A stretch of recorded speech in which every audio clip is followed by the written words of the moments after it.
Good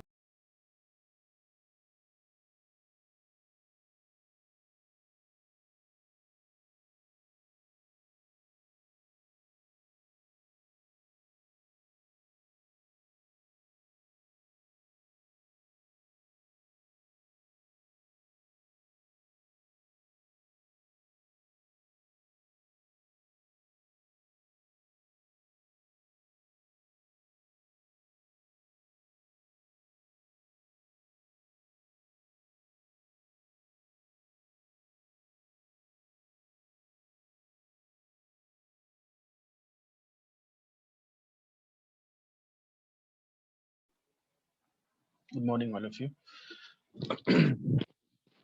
Good morning, sir. Morning.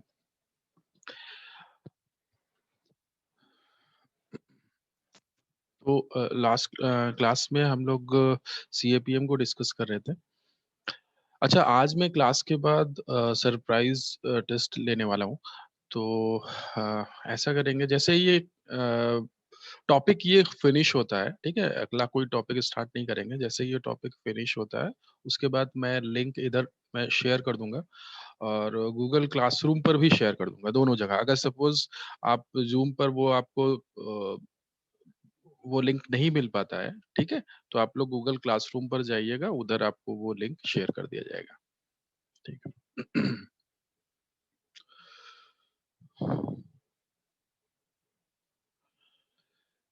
तो कल हम लोग कैलकुलेशन तो हम लोग ने कर लिया था CAPM में, जो फॉर्मूला से कि कैसे कैलकुलेट करते हैं। वो आपका जो रिटर्न है CAPM रिटर्न, या आप CAPM एक्सपेक्टेड रिटर्न, वो तो कैसे कैलकुलेट करते हैं वो तो आप लोग को मेरे ख्याल से पता चल गया होगा, मतलब उसमें कोई डाउट नहीं होगा।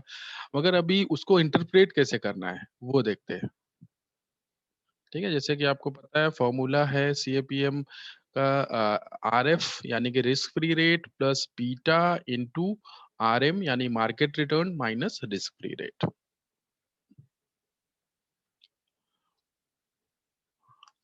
ये सारे प्रॉब्लम्स को हम लोग ने कर लिया था।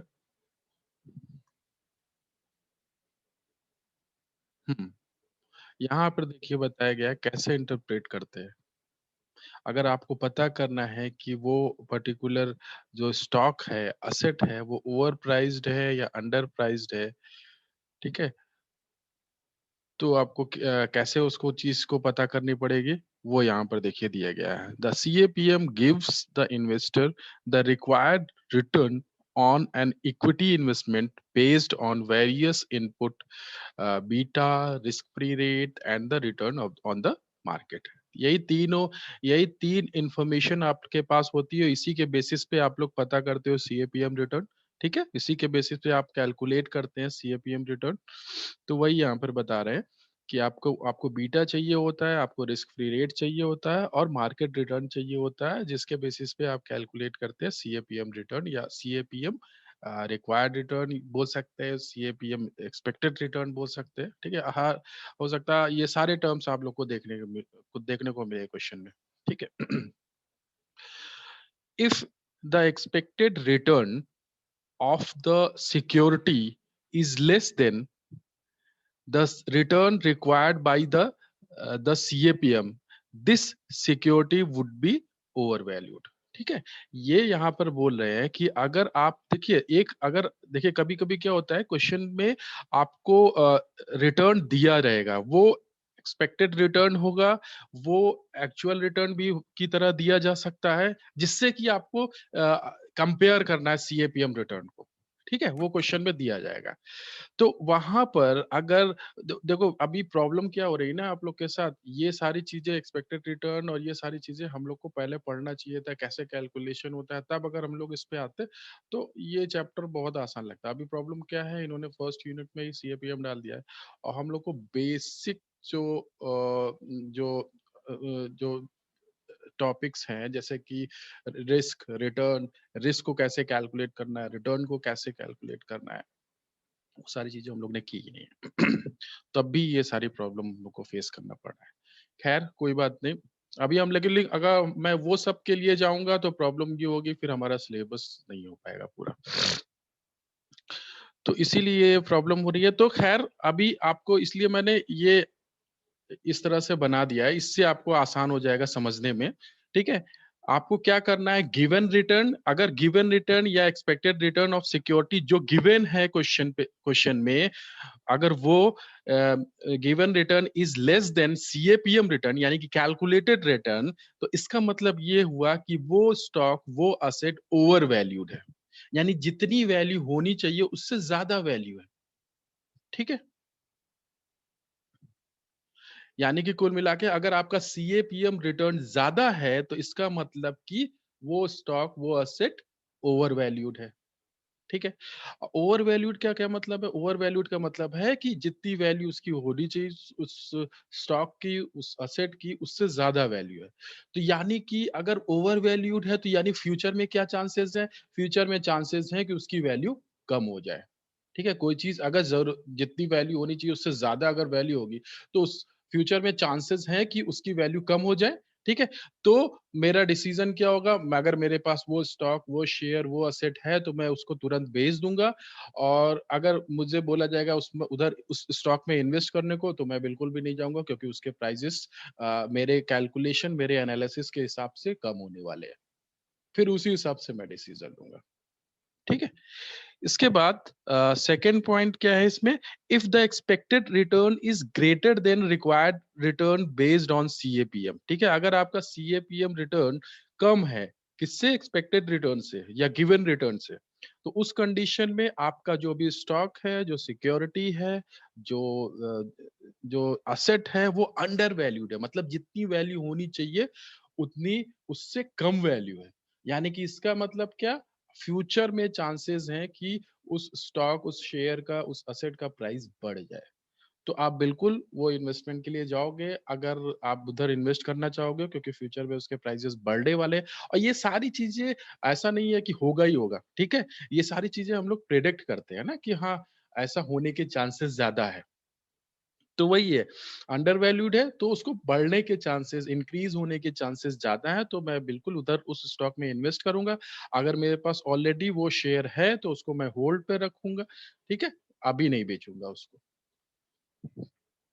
ठीक है? तो इस तरह से डिसीजन लिए जा सकते हैं। इसमें किसी को कुछ डाउट? हम्म एक बार फिर से इसको देख लो, पढ़ लो, अगर कोई भी डाउट नजर आ रहा, क्योंकि बहुत इंपॉर्टेंट है और कैलकुलेशन के बाद इसकी जरूरत लगेगी। मतलब आफ्टर कैलकुलेशन आपको इस तरह से एनालाइज करना है।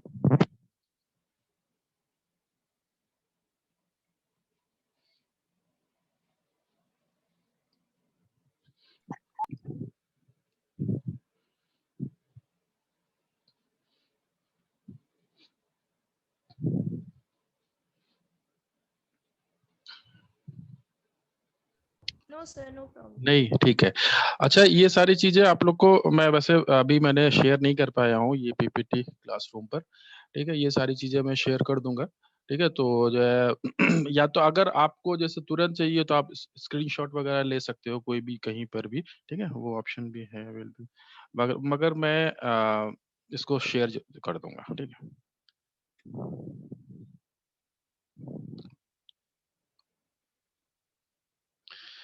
ठीक है, ये क्वेश्चन है यहाँ पर, देखिए। Assume the expected return on the market to be 15% risk, market return यानी कि यहाँ पर 15% है, risk free rate of 8%, expected rate of return on X Y Z security 17%। तो यहाँ पे गिवन रिटर्न बोलो या एक्सपेक्टेड रिटर्न बोलो, ठीक है? वो एक्स वाई जेड सिक्योरिटी का 17% है, ठीक है? वो ये एक्सपेक्टेड रिटर्न जो कैलकुलेट करते हैं, मैं थोड़ा सा बता देता हूँ, ये कैलकुलेट करते हैं प्रिडिक्शन पे, ठीक है? कि आगे आने वाले टाइम पे कितना रिटर्न हो सकता है, वो बेसिस क्या रहता है? प्रीवियस जो भी रिटर्न होते हैं प्रीवियस ईयर्स के, उस बेसिस पे आप प्रेडिक्ट करते हैं कि आगे आने वाले साल में कितना रिटर्न हो सकता है। And beta of XYZ security is 1.25, ठीक है? बीटा इनका है 1.25 within within the context of CAPM is X Y Z overpriced, underpriced और फेयरली प्राइज्ड। फेयरली प्राइज्ड मतलब अगर बराबर है दोनों तो यानी कि फेयरली प्राइज्ड है वो असेट। ठीक है, तो इसको कैलकुलेट करो और मुझे बताओ क्या है। आप लोग करो। मैं 2 मिनट का टाइम दे रहा हूँ, इसमें ट्राई करो एक बार, फिर मैं बताता हूँ इसको सॉल्व करके।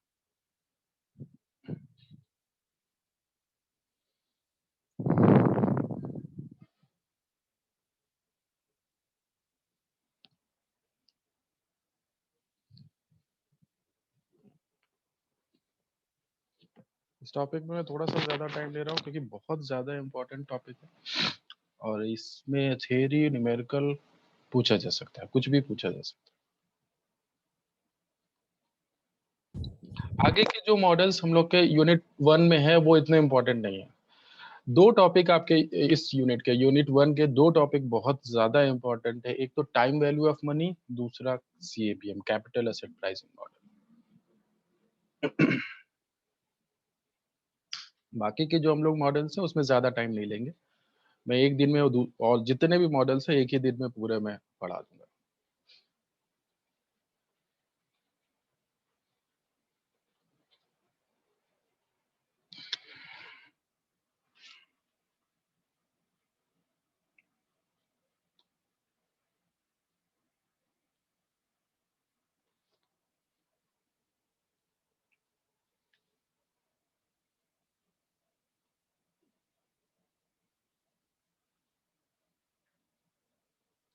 अच्छा, अंडर वैल्यूड किसी ने बताया, अंडर वैल्यूड 16.75।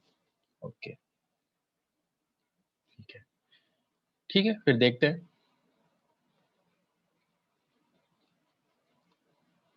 बिल्कुल सही, अंडर वैल्यूड, अंडर प्राइस्ड, और जो आपका वैल्यू है, जो आपका सीएपीएम रिटर्न है वो है 16.75।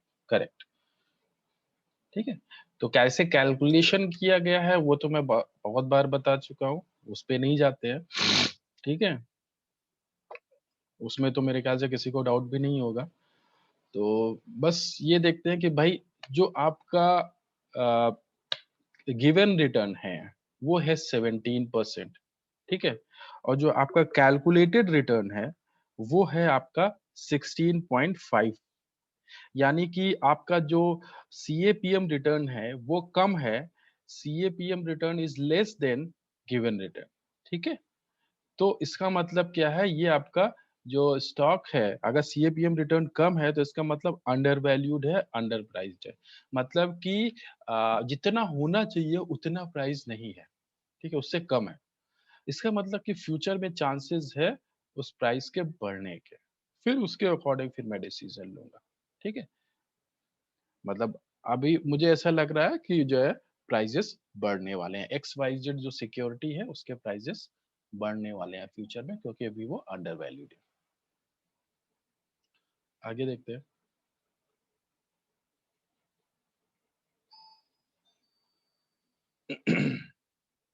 ये लगभग वैसा ही क्वेश्चन है मिस्टर। अच्छा, ये क्वेश्चन हम लोग ने शायद कल किया हुआ था, तो सीधे सॉल्यूशन पे आ जाते हैं। आप लोग ने किया ही हुआ था। ठीक है, जहाँ पे हम लोग कंफ्यूज हो गए थे कि क्या करना है, तो ये बिल्कुल सही है यहाँ पर जो दिया गया है। ठीक है, 17.4 आपका कैलकुलेटेड वैल्यू है, 17% आपका गिवन रिटर्न है। तो आपका अगर 17 आपका अगर सीएपीएम रिटर्न ज्यादा है आपके गिवन रिटर्न से, तो इसका मतलब वो स्टॉक ओवर वैल्यूड है। और अगर ओवर वैल्यूड है तो यानी कि आपके वैल्यू से ज्यादा इसकी वैल्यू है, इसका मतलब वो फ्यूचर में चांसेस हैं उस स्टॉक, उस शेयर की वैल्यू कम हो। ठीक है, तो बिल्कुल आप तो डिसीजन लेने की जहां तक बात है, तो वही चीज यहाँ पर देखिए, दो चीजें पूछा जा सकता है आपसे। ये पूछा जा सकता है कि आप ये बताओ कि भाई ओवर वैल्यूड है या अंडर वैल्यूड है। दूसरी चीज आपसे ये पूछा जा सकता है कि जो है भाई उस जहां पे इन्वेस्ट करना चाहिए या फिर नहीं करना चाहिए, should mister Shetty invest in stock और नॉट।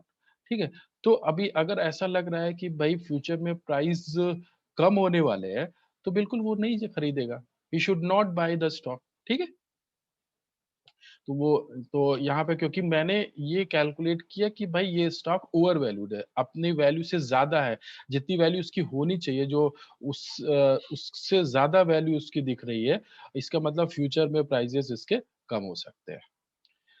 इसके बाद इसका सेकंड पार्ट, इसी क्वेश्चन का सेकंड पार्ट में दिया गया है, what should Shetty do if the beta is 1.1। देखिए दोनों क्वेश्चन में केवल बीटा का डिफरेंस है, ठीक है, बाकी चीजें सब वही है। तो बीटा मतलब रिस्क, ठीक है, जितना ज्यादा, वही कंसेप्ट क्या है सीएपीएम का, जितना ज्यादा रिस्क उतना ज्यादा रिटर्न मुझे चाहिए, ठीक है। तो पहले कितना बीटा था, 1.3, यानी कि ज्यादा रिस्की सिक्योरिटी है। दूसरा जो पार्ट है वहां पे बीटा 1.1 है, तो यहाँ पर लगभग लगभग मार्केट के बराबर है 1.1, ठीक है, यानी मार्केट में अगर मूवमेंट 1% का होगा तो उस स्टॉक में मूवमेंट 1.1% से होगा, ठीक है। तो यहाँ पे कैलकुलेशन करने के बाद जो कैलकुलेटेड आपका सीएपीएम रिटर्न आ रहा है वो आ रहा है 15.8, ठीक है, यानी कि आपके गिवन रिटर्न से एक्सपेक्टेड रिटर्न से कम है।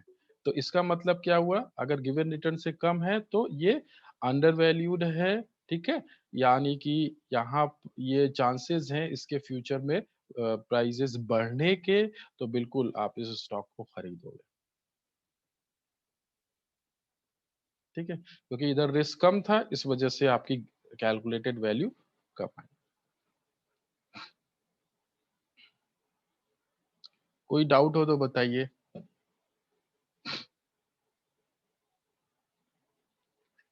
इसी तरह ये क्वेश्चन मैंने दिया था कल, ठीक है, इसमें भी इसमें देखिए एक्चुअल रिटर्न बताया गया है, आप उसको गिवन रिटर्न भी बोल सकते हो, जैसे अभी मैंने बताया एक्चुअल रिटर्न भी बोल सकते हो। एक्चुअल रिटर्न मतलब प्रीवियस ईयर का जो एक्चुअल रिटर्न था वो इन्होंने रख दिया, आपको उससे कंपेयर करना है, ठीक है, वो किसी भी तरह से आप एनालाइज कर सकते हो।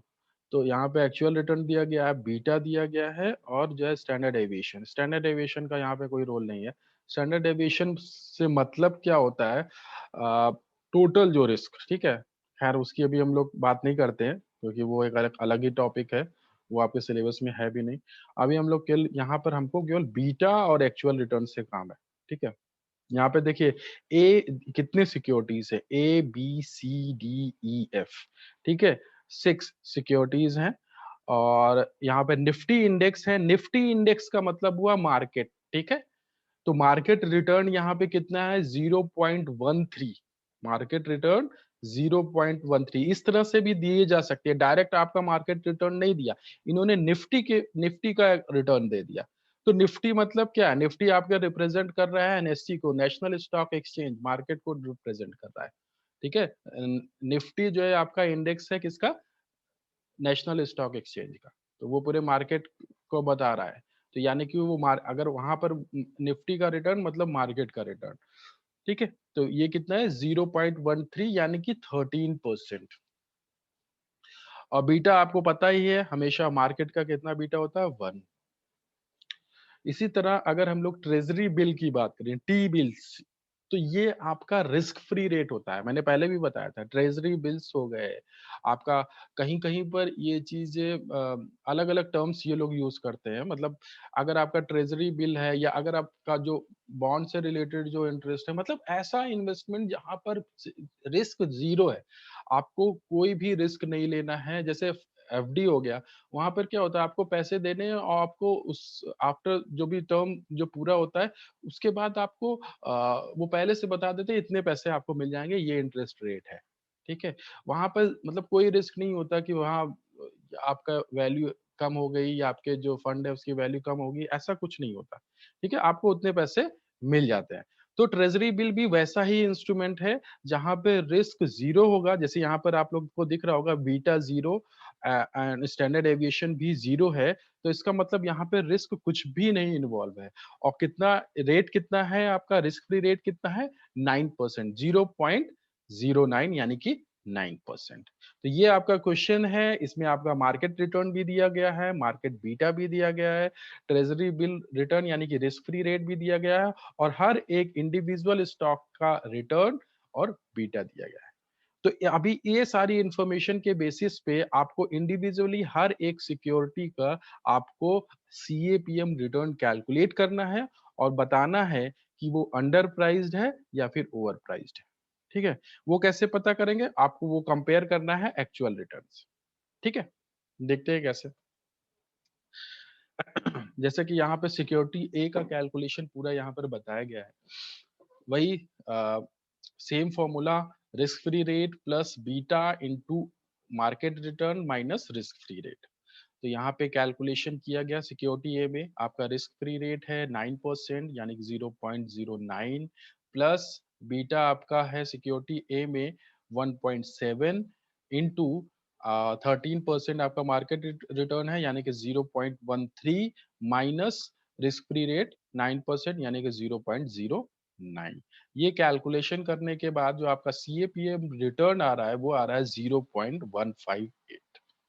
ठीक है, इस अभी एस्टिमेटेड रिटर्न या कैलकुलेटेड रिटर्न या सीएपीएम रिटर्न यहाँ पे देखिए हर एक स्टॉक का इधर दिया गया है। सिक्योरिटी ए के लिए 0.158, सिक्योरिटी बी के लिए 0.146 और इसी तरह और सारी भी सिक्योरिटीज है। ठीक है, अब हमें मुझे ये बताना है कि भाई सिक्योरिटी ए अंडर प्राइस्ड है या ओवर प्राइस्ड है, तो उसके लिए क्या करेंगे? एक्चुअल रिटर्न से उसको कैलकुलेट करेंगे। अगर जैसे कि अगर मैंने अभी बताया था कि अगर आपका एस्टिमेटेड, कैलकुलेटेड या सीएपीएम रिटर्न ज़्यादा है, तो इसका मतलब वो ओवर प्राइस्ड है, ठीक है? अगर कम है, तो अंडर प्राइस्ड है। सेम रूल यहाँ पे अप्लाई होगा और आप कंपेयर कर लो। जैसे कि यहाँ पे सिक्योरिटी ए में आपको दिख रहा है कि जो आपका कैलकुलेटेड रिटर्न है, वो कम है, तो वो स्टॉक अंडर प्राइस्ड है। इसी तरह अगर मैं सिक्योरिटी बी की बात करूँ, यहाँ पर कैलकुलेटेड या एस्टिमेटेड रिटर्न आपका ज़्यादा है एक्चुअल रिटर्न से, इसका मतलब ये ओवर प्राइस्ड है। ठीक है, अभी इसमें किसी को कुछ डाउट है? कुछ? No sir. ओके फाइन, ठीक है।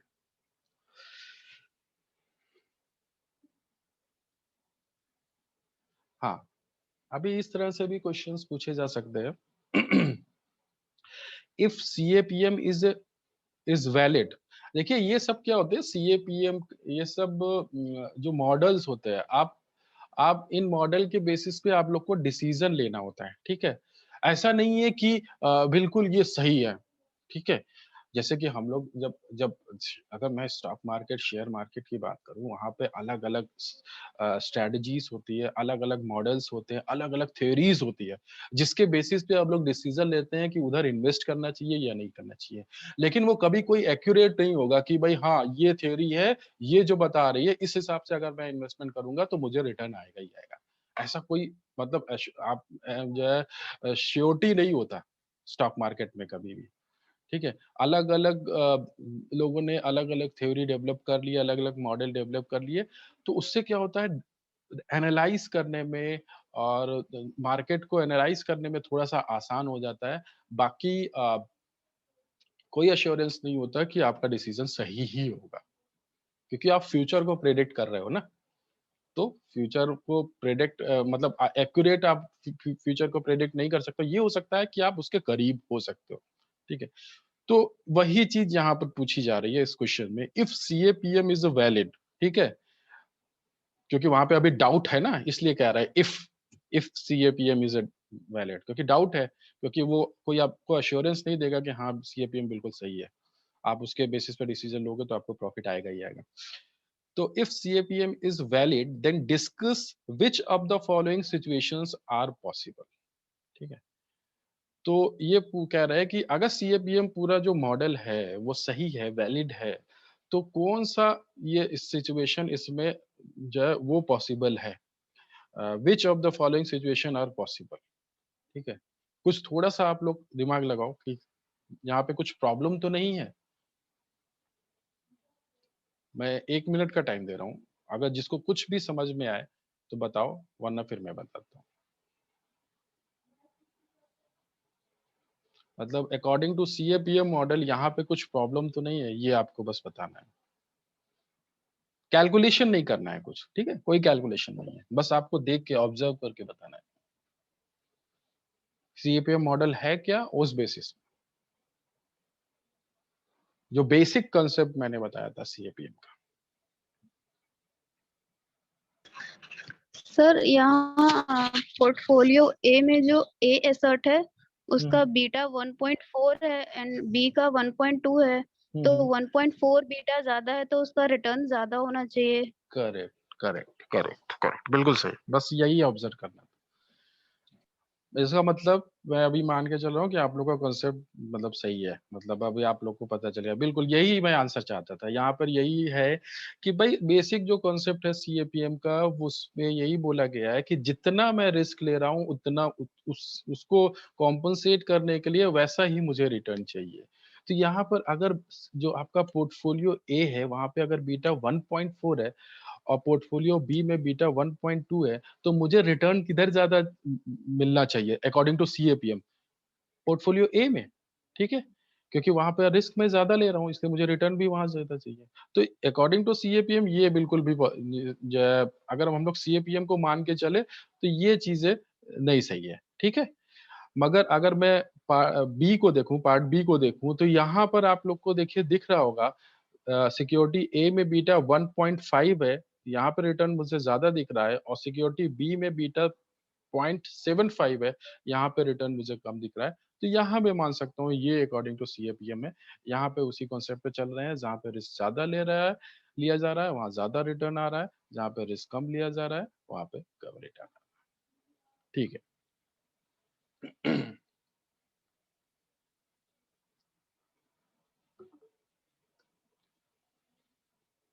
अच्छा, एक और क्वेश्चन है क्या?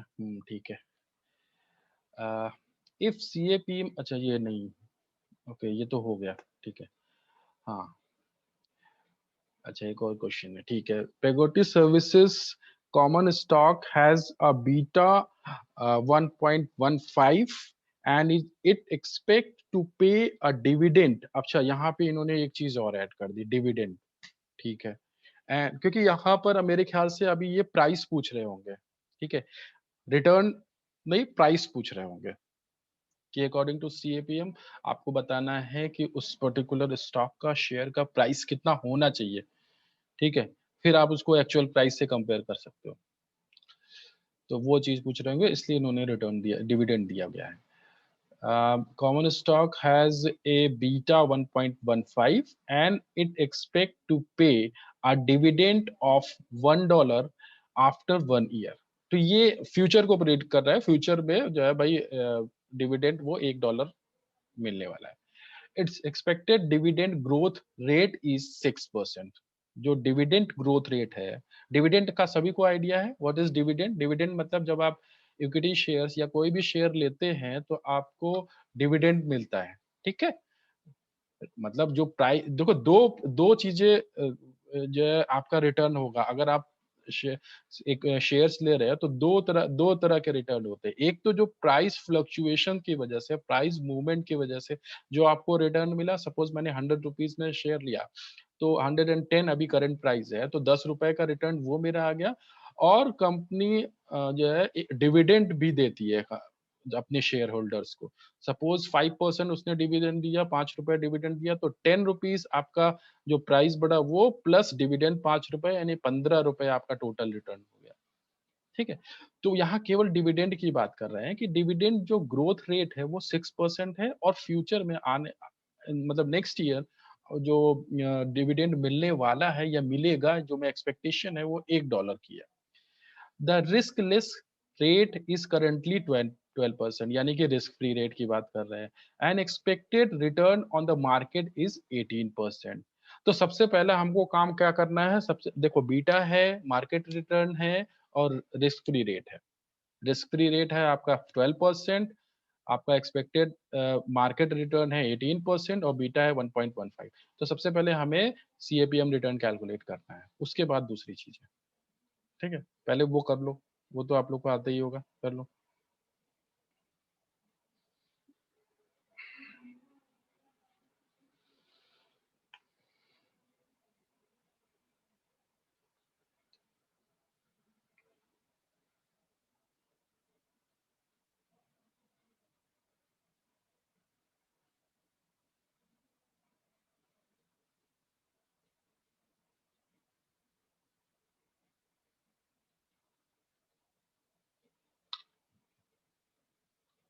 काम मैं करता हूँ, मैं ये क्वेश्चन को बताने से पहले थोड़ा लिंक भी कॉपी कर लेता हूँ, वरना मैं भूल जाऊंगा और सरप्राइज टेस्ट हो भी नहीं पाएगा। सर लिखने वाला होगा कि एमसीक्यू होगा सर? एमसीक्यू है यार, लिखने वाला बाद में देंगे, थोड़ा न्यूमेरिकल हो जाने दो, फिर लिखने वाला भी दे देंगे। एमसीक्यू 2 मिनट लगेगा, अगर आता है 2 मिनट भी नहीं लगेगा। अभी मैंने हाँ न्यूमेरिकल पार्ट उसमें दिया लगे ही नहीं जैसे। है। हाँ, न्यूमेरिकल पार्ट दिया भी नहीं है मैंने, अभी थे बस ऐसे ही जो बेसिक जो वही कॉन्सेप्ट्स हैं, जो वही उसी में दिया हुआ है। न्यूमेरिकल नहीं दिया, न्यूमेरिकल में नेक्स्ट सरप्राइज से मैं न्यूमेरिकल ही देने वाला हूँ, क्योंकि तब तक आप लोग थोड़ा बहुत कर लोगे। Okay sir. ठीक है।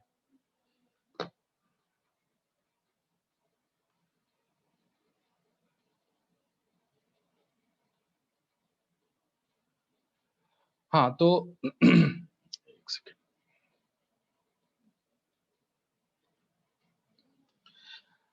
तो यहाँ पर देखिए सिंपल, मैंने यहाँ CAPM रिटर्न कैलकुलेट कर लिया, वो उस पे मैं नहीं जाता हूँ, वो आपका आ रहा है 0.189, सभी का आ रहा है इतना, यानी कि 18.9%।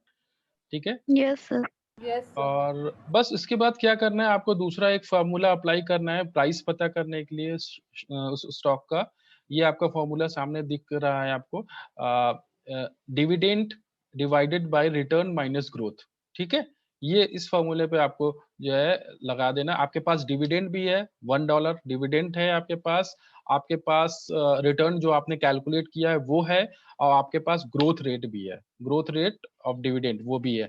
ये तीनों इन्फॉर्मेशन के बेसिस पे आप पता कर सकते हो कि उस शेयर का प्राइस कितना होना चाहिए, या कैलकुलेटेड प्राइस आप पता कर सकते हो। तो यहाँ पे वही चीज यहाँ पर किया गया है, 1 यानी कि $1 आपका डिविडेंड है, डिवाइडेड बाई जो आपका रिटर्न है, जो कैलकुलेटेड रिटर्न है 0.189 माइनस ग्रोथ रेट है 6% यानी 0.06। इसको कैलकुलेशन करने के बाद जो वैल्यू आ रही है वो $7.75, यानी कि उस स्टॉक जो प्राइस होना चाहिए या कैलकुलेटेड जो प्राइस है वो होगा $7.75। ठीक है, इसी चीज की मैं कल बात कर रहा था। अभी क्या है, अगर इस समय प्राइस अगर ₹8 है, सपोज $8 है, तो कैलकुलेटेड प्राइस $7.75 है। ठीक है, तो यानी कि वो स्टॉक ओवर वैल्यूड है, जितना होना चाहिए उससे ज्यादा है वैल्यू। ठीक है, अगर 7.75 से कम है तो इसका मतलब अंडर वैल्यू। ठीक है, तो हम लोग थोड़ा सा कंफ्यूज हो रहे थे कि हम लोग पहले रिटर्न निकाल रहे थे, तो उधर थोड़ा सा कंफ्यूज हो रहे थे। अभी मेरे ख्याल से आप लोग को क्लियर हो गया होगा। तो अगर आपको आपको ये सारा डेटा भी दे दिया क्वेश्चन में कि भाई हाँ आपके पास डिविडेंड भी है इतना, आपके पास ग्रोथ रेट भी है, तो आप इस तरह से प्राइस निकाल सकते हो। रिटर्न तो आप पहले निकाल चुके हो, प्राइस भी निकाल सकते हो। ठीक है, मैं अभी शेयर कर रहा हूँ लिंक।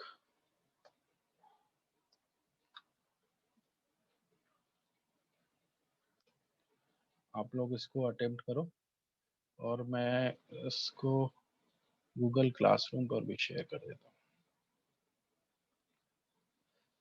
बाकी मेरे ख्याल से अच्छा एक क्वेश्चन और था, चलिए कोई बात नहीं, इसको भी देख लेते हैं। वैसे इसमें भी ज्यादा कुछ है नहीं। ठीक है, ये मैं शेयर कर दूंगा आप लोगों को, वरना मैं ट्यूट क्लास में बता दूंगा, कोई दिक्कत नहीं, ट्यूट क्लास में मैं बता दूंगा। आप लोग इसको सरप्राइज टेस्ट करो, मैं क्लासरूम में डाल देता हूँ।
आप लोग को रिज्वाइन करने की जरूरत नहीं है, यही सरप्राइज टेस्ट आप लोग करो।